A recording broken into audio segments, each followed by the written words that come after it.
Hello, my name is Evan, and welcome to Evanomics 101, your number one source for everything economics. Today we're going to be talking about the Producer Price Index, or PPI. The numbers just came in, and it was a lot worse than expected. This matters a lot more than people like to think. Now, this is not the CPI, which is Consumer Price Index. I think CPI is the more popular one of the two, but today we're talking about Producer Price Index. And in this video, we're going to go over exactly what is PPI, how it directly affects you as the consumer, and what does today's hotter than expected reading, what does that mean for inflation, interest rates, and the economy going forward. But before we jump into the video, I do have a quick favor that really helps grow the channel. If you enjoy content like this, please hit the like button, share this with someone, and subscribe so you can stay up to date on what's coming next. I've got a lot more content similar to this, and I hope that people can understand. I hope it helps people understand economics a little bit better, and subscribe and make sure that you stay ahead. All right, we're going to go ahead and get into it. What is PPI? The easiest way to kind of understand PPI is think of PPI as inflation, but for the business side instead of consumer side. Okay? While CPI, Consumer Price Index, tracks what you pay at the store, PPI tracks what businesses pay for goods and services before they even get to you. Okay?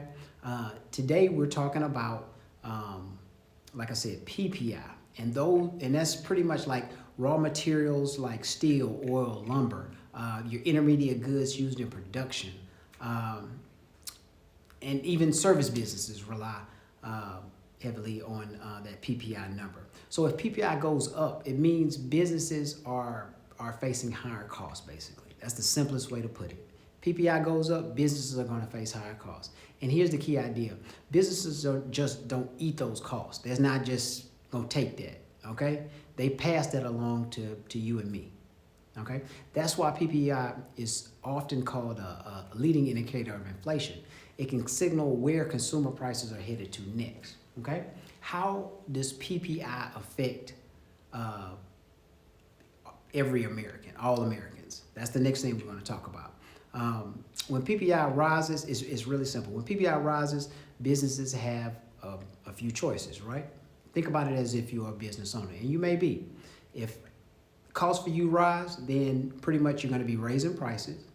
You can cut costs like jobs or wages, and I talked about the job cuts we're seeing recently in previous videos.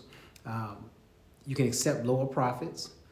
Most of the time, a business owner is going to go with option one, and that's raising prices. That means groceries get more expensive, gas prices can rise, rent, services, they're going to be going up. Those prices are going to be going up. But it doesn't just stop there. A higher PPI reading can also influence the Federal Reserve. If inflation looks like it's heating up again, the Fed may keep interest rates higher for longer or even raise rates again, okay? And that pretty much affects all of us. It's going to affect us if they raise rates. It's going to affect us in mortgage rates. It's going to affect us in our credit card debt. It's going to affect us in car loans. So it's going to affect us in different business investments, trying to borrow. So yeah, PPI might sound like some obscure or kind of hard to understand economic data point, but it hits your wallet in multiple ways, okay? So it's important that we understand what it is and how it affects us. If PPI goes up, ultimately prices are going to go up, okay? So a real quick pause, guys. If you want more breakdowns like this that help you kind of understand economics, please hit like, share this with someone who's kind of into this content, and please subscribe. Most people don't learn this stuff, so if you do, if you know it already, you're already ahead of the curve. All right. So let's hop back into it. The last point we're going to make is what do today's numbers mean? Okay. The PPI reading came in again hotter, or it came in larger than expected. Headline PPI month over month rose 0.7% in February. Analysts were only expecting 0.3%. Headline PPI year over year rose to 3.4%, up from 2.9% in January. Core PPI, so Xing out food and energy, rose 0.5% month over month, bringing annual core rate to 3.9%. That's the highest in 13 months. What does all of that mean, right? All it means is costs for producers rose more than people expected or predicted, right? Inflation pressures may not, and they are not, cooling as fast as people hope. A hotter PPI reading suggests inflation is going to stick around a lot longer. The Fed is going to delay interest rate cuts, which they left interest rates unchanged today, okay? We're going to get into interest rates a lot more in other videos. Again, keeping it simple as possible. This makes it harder for people to borrow, for borrowing costs to come down, so it's making it harder for people to borrow. And if rates continue to stay at the level that they are or go higher, housing affordability stays tight, businesses slows, more people get laid off, consumers are going to pull back on spending.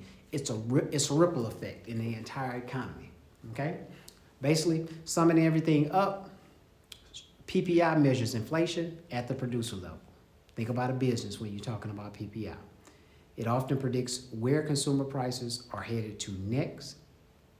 And today's reading signals inflation is going to be around a lot longer than people predicted.